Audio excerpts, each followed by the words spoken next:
Hello friends, एक बार फिर आपका स्वागत है आपके अपने ही चैनल बी इंग्लिश चैंपियन में। गाइस, अगर आपको इंग्लिश बोलना नहीं आता है और आप बहुत कम समय में इंग्लिश को बोलना सीखना चाहते हैं तो ये वीडियो खास आपके लिए है। क्योंकि आज की इस वीडियो में हम बात करने वाले हैं daily used English short sentences की, ऐसे वाक्य जिनका यूज हम अपनी डेली लाइफ में करते हैं और जिनको हमें अक्सर बोलना पड़ता है। तो ऐसे वाक्यों को मैं यहाँ पर इंग्लिश से हिंदी में ट्रांसलेट करूंगा और आपकी प्रैक्टिस कराऊंगा, जिससे कि आप बहुत आसानी के साथ इंग्लिश को बोलना और पढ़ना सीख पाएंगे। गाइस, मेरे साथ आप वीडियो में एंड तक बने रहिएगा, वीडियो को बिल्कुल भी स्किप मत कीजिएगा ताकि कोई भी पॉइंट इसका मिस ना हो। और गाइस, वीडियो पसंद आए तो लाइक शेयर और कमेंट जरूर करें। यहाँ पर मैं एक एक सेंटेंस को इंग्लिश में रीड करूंगा और इसके बाद हर एक वर्ड का हिंदी मीनिंग मैं यहाँ नीचे लिखता जाऊंगा ताकि आपके लिए इसको पढ़ना और समझना बिल्कुल आसान हो जाए। तो गाइज, इसी तरह से हम अपने इंग्लिश रीडिंग स्किल्स और जो हमारा कॉम्प्रिहेंशन स्किल्स है उसको हम इनहेंस करेंगे और साथ ही साथ हमारी जो स्पोकन इंग्लिश है वो भी बेहतर हो जाएगी। तो स्टार्ट करते हैं। Do you want to go for a walk? Do you want to go for a walk? तो डू एक हेल्पिंग वर्ब है और इसका यूज जब सेंटेंस के स्टार्ट में किया जाता है तो इसका हिंदी अनुवाद हम क्या से करते हैं। डू यानी क्या, यू यानी आप, वॉन्ट का मतलब होता है चाहना, टू गो मीन्स से जाना, फॉर का मतलब है लिए, आ वॉक का मतलब होता है सैर यानी टहलना, उसको हम कहते हैं सैर करना। तो do you want to go for a walk? क्या आप सैर के लिए जाना चाहते हैं? क्योंकि ये प्रेजेंट इंडेफिनिट का इंटेरोगेटिव सेंटेंस है तो प्रेजेंट इंडेफिनिट के वाक्यों का हिंदी अनुवाद ता है या के है से किया जाता है। तो इसीलिए इसका हिंदी सेंस जो निकला वो ये है, क्या आप सैर के लिए जाना चाहते हैं? Do you want to go for a walk? तो अगर आप जाना चाहते हैं तो आप इसके रिप्लाई अगर देना चाहेंगे तो ऐसे कह सकते हैं, yes I want to go, हाँ मैं जाना चाहता हूं। Yes I want to go, हाँ मैं जाना चाहता हूं। Next, have you finished your task?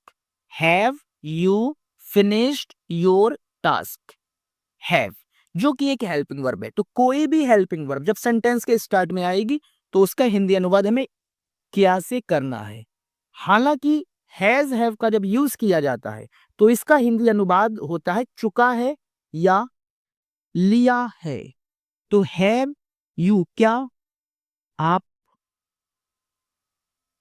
क्या आप, फिनिश्ड का मतलब होता है पूरा करना या समाप्त करना। योर यानी अपना और टास्क होता है काम। यहां पर हैव और इसके साथ में वर्ब की थर्ड फॉर्म तो प्रेजेंट परफेक्ट टेंस का सेंटेंस है। इसका हिंदी अनुवाद चुका है, लिया है या है करके होता है। तो have you finished your task? क्या आप अपना काम पूरा कर चुके हैं? क्या आपने अपना काम पूरा कर लिया है? इस तरह से इसका सेंस हम निकालेंगे। Have you finished your task? क्या आप अपना काम पूरा कर चुके हैं? और अगर ये सेंटेंस पास्ट में होगा तो कैसे होगा? तो यहां हैड की जगह हैड आएगा। Had you finished your task? तो इसका हिंदी अनुवाद होगा, क्या आप अपना काम पूरा कर चुके थे? क्योंकि पास्ट में होगा तो इसका हिंदी अनुवाद भी हमें पास्ट में ही करना है। क्या आप अपना काम पूरा कर चुके थे या क्या आपने अपना काम पूरा कर लिया था? लेकिन प्रेजेंट में तो कैसे पढ़ेंगे, क्या आप अपना काम पूरा कर चुके हैं? He didn't like fruits either. He didn't like fruits either. He यानी वह, या इसको हम उसे भी बोल सकते हैं सेंस के हिसाब से। डिडंट लाइक यानी पसंद नहीं थे या पसंद नहीं करता था। चूंकि ये पास्ट इंडेफिनिट का नेगेटिव सेंटेंस है तो इसीलिए हम इसका अनुवाद पास्ट में करेंगे। पसंद नहीं थे या पसंद नहीं करता था। फ्रूट्स यानी फल और ईदर का मतलब है भी। ही डिडेंट लाइक फ्रूट्स ईदर, वो फल वो फल भी पसंद नहीं करता था या उसे फल भी पसंद नहीं थे। तो दोनों तरह से इसका अनुवाद करेंगे। उसे फल भी पसंद नहीं थे। Nobody listened to me. Nobody किसी ने नहीं, और इसको हम कोई नहीं भी कहते हैं, तो इसका यूज हम सेंस के हिसाब से करेंगे। तो nobody किसी ने नहीं, listened बात सुनी, listened यानी बात सुनी, और ये सिंपल पास्ट फॉर्म है। to me यानी मेरी, तो इसका मतलब हुआ किसी ने मेरी बात नहीं सुनी। नोबडी एक नेगेटिव वर्ड होता है, क्योंकि इसमें नॉट को ऑलरेडी इंक्लूड कर दिया जाता है, और ये एक इंडेफिनिट प्रोनाउन है। ऐसे वर्ड जो किसी भी नाउन के स्थान पर यूज किए जाते हैं उनको प्रोनाउन कहते हैं। तो इस तरह से ये एक इंडेफिनिट प्रोनाउन है, क्योंकि इसमें निश्चित नहीं है कि हम किसकी बात कर रहे हैं। तो नोबडी लिसन टू मी, किसी ने मेरी बात नहीं सुनी। वर्ड्स ही टू से, वर्ड्स ही टू से, यहां पर इज को कॉन्ट्रैक्ट किया गया है, किससे? अपोस्ट्रोफी कोमा से। तो क्या बन गया ये? वर्ड इज का हो गया है ये वर्ड्स ही टू से। तो व्हाट इज यानी क्या है, क्या है, ही यानी उसको, और टू से जो कि एक इन्फिनेटिव है, और जिसका हिंदी अनुवाद ना से किया जाता है, यानी कहना। टू से यानी कहना, और इन्फिनेटिव और जेरंड का यूज सब्जेक्ट और ऑब्जेक्ट दोनों फॉर्म्स में किया जाता है। तो यहाँ ये टू से एक ऑब्जेक्टिव फॉर्म में है। तो वर्ड्स ही टू से, उसको क्या कहना है या उसे क्या कहना है। वर्ड्स ही टू से, अगर किसी को कुछ कहना है और अगर हम उससे पूछना चाहते हैं कि आपको क्या कहना है, तो अगर यहाँ पर सामने वाले से हम पूछेंगे तो व्हाट इज यू टू से, यानी आपको क्या कहना है, what is you to say. Next बात करते हैं, that's where I had seen that stranger. That's where I had seen that stranger. तो दैट्स वेयर यानी यही वो जगह है, यही वो जगह है या स्थान है जहां, दैट्स वेयर यानी यही वो जगह है जहां, या फिर इसको हम ऐसे भी बोलेंगे, इसी जगह पर। इसको अगर दूसरी तरह से बोलना चाहे तो इसी जगह पर। आई यानी मैंने, हैड सीन देखा था, हैड सीन यानी देखा था, और दैट, दैट का मतलब है उस, और स्ट्रेंजर यानी अजनबी। दैट क्या है यहाँ पर? दैट एक पॉजेसिव एडजेक्टिव है, क्योंकि कोई भी वर्ड जो किसी नाउन या प्रोनाउन के पहले यूज होकर उसके बारे में कुछ इंफॉर्मेशन देता है, वो एडजेक्टिव होता है। तो दैट्स वेयर, इसी जगह पर मैंने उस अजनबी को देखा था, या यही वो जगह है जहां मैंने उस अजनबी को देखा था। He will have to break, he will have to break the lock, he will have to break the lock. He यानी उसे, विल हैव टू ब्रेक तोड़ना होगा, तोड़ना होगा या तोड़ना पड़ेगा। विल हैव टू और वर्ब की फर्स्ट फॉर्म। तो इस कंडीशन में क्या होता है? इस कंडीशन में काम को करना पड़ता है। अगर हेल्पिंग वर्ब के बाद टू प्लस वर्ब की फर्स्ट फॉर्म आती है तो वो काम हमें मजबूरी में करना पड़ता है। तो ही यानी उसे विल हैव टू ब्रेक तोड़ना होगा या तोड़ना पड़ेगा। द लॉक यानी ताला, उसे ताला तोड़ना होगा। He will have to break, उसे तोड़ना होगा द लॉक, ताला, उसे ताला तोड़ना होगा। Please remind me of it, please remind me of it. अगर हम किसी से कहते हैं कि मुझे इस बारे में याद दिला देना, तो क्या बोलेंगे? Please remind me of it. तो प्लीज का यूज हमेशा तब किया जाता है जब हम किसी से रिक्वेस्टफुली बात करते हैं, यानी विनती करते हुए उससे कुछ कहते हैं, तब हम प्लीज या काइंडली का यूज करते हैं। रिमाइंड का मतलब है याद दिलाना। मी यानी मुझे, ऑफ इट यानी इसकी या इस बारे में। Please remind me of it, कृपया मुझे इसकी याद दिला देना।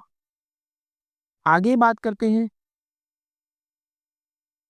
Could you please hold my books for a while, could you please hold my books for a while.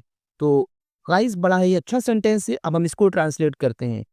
Could का यूज और कुड के साथ अगर आगे प्लीज भी दिया है तो समझ लो यहाँ पर एक रिक्वेस्ट की जा रही है, यानी बहुत हाई रिक्वेस्ट की जा रही है, कृपया।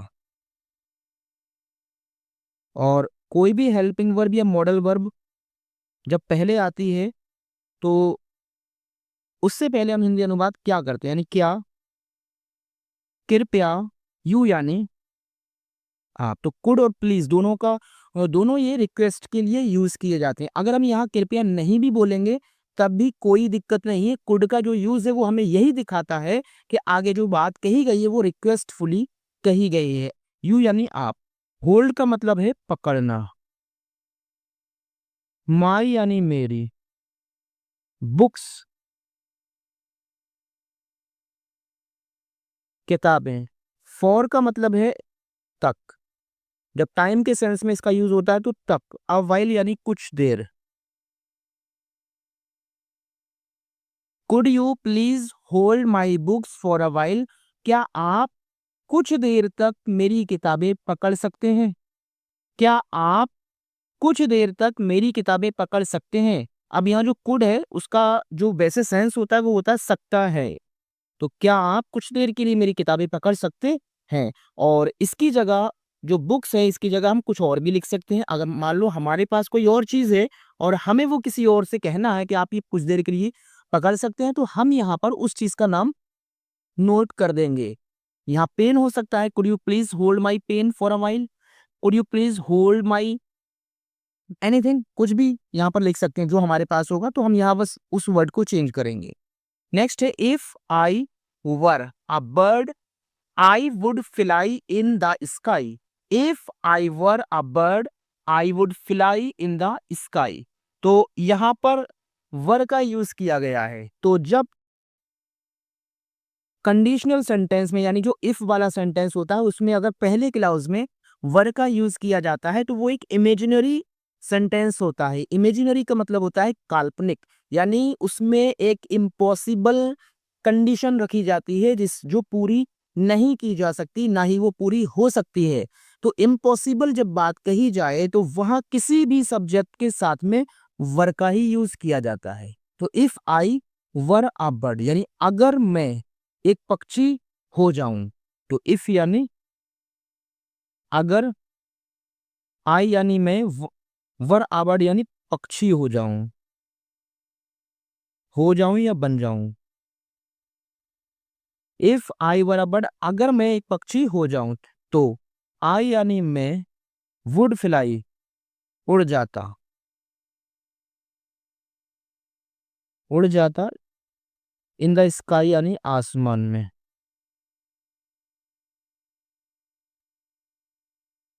If I were a bird I would fly in the sky, इसका मतलब ये है अगर मैं एक पक्षी हो जाऊं तो मैं आसमान में उड़ जाऊं। तो इसकी जगह कुछ और भी हो सकता है कि if I were a king अगर मैं एक राजा होता तो मैं ये करता, अगर मैं ये होता तो ये करता। इस तरीके से यहाँ पर अपने आप को कुछ भी मान सकते हैं कि अगर मैं एक पायलट होता, if I were a pilot, तो क्या करता मैं प्लेन को उड़ाता। तो I would fly the aeroplane in the sky ऐसे लिखते। तो इस तरह से हम अपने जो भी चीजें हैं उसके हिसाब से सेंटेंस में वर्ड्स को चेंज कर कर न्यू सेंटेंस बना सकते हैं। और इसी तरह से हम लगातार प्रैक्टिस करेंगे और हम इंग्लिश को बोलना सीख पाएंगे। Make haste otherwise you will miss the train. Make haste otherwise you will miss the train. तो मेक मिस होता है करना, हेस्ट यानी जल्दी, अदरवाइज का मतलब होता है अन्यथा या नहीं तो। तो हम अपनी सहूलियत के हिसाब से कोई भी वर्ड यूज कर सकते हैं। अदरवाइज यानी नहीं तो, यू यानी आप, विल मिस यानी मिस कर देंगे या छोड़ देंगे, द ट्रेन यानी गाड़ी। तो मेक हेस्ट जल्दी करो, नहीं तो आप ट्रेन छोड़ देंगे।